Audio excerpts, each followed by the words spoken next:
I can check my current I-94 status online. Hi, I'm America Josh, and this is Learning with New Friends. When I arrive at the US border and I've got my visa and I'm ready to go, and I arrive to the woman at the desk, and they stamp, I know that has a date on it and it has some details. Do you mind explaining what the date means? And sometimes I've heard that dates can go longer than visas. Yeah, they will place a stamp, a small stamp in the passport showing that you entered.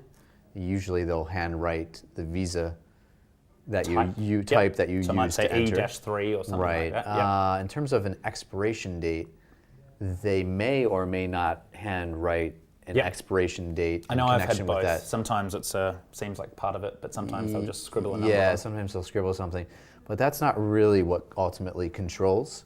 Okay. So what is? It's not really that important. Whatever they're pressing down in your passport is not really what's important. What's important is the I-94.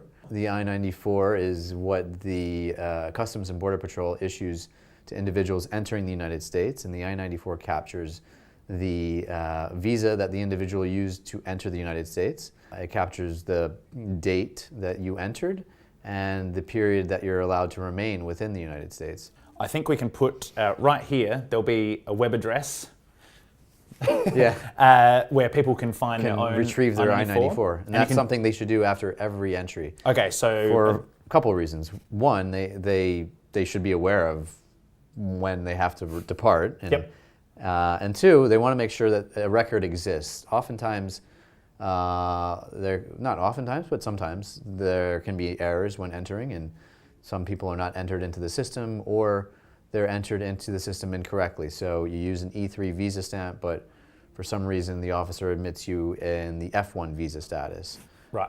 Or they admit you for the wrong period of time. So it's good to be on top of exactly. So you want to be on details. top of that, because if there is an error, you want to get that corrected. Okay, so they log onto the website that we're listing below here. Yeah. They put in I think their passport, their date of birth, their name, and it will list your most recent arrivals and your most recent I-94. Right. If there's something wrong with that, is that something they should call a lawyer about, or is that something they go straight to CBP? No, they could go straight to CBP. Well, at first, if they're unsure what's wrong, or if they think there's something wrong but they're not sure, then maybe they should talk to a lawyer. Sure. Probably best to talk to a lawyer before they start ringing up CBP. Sure.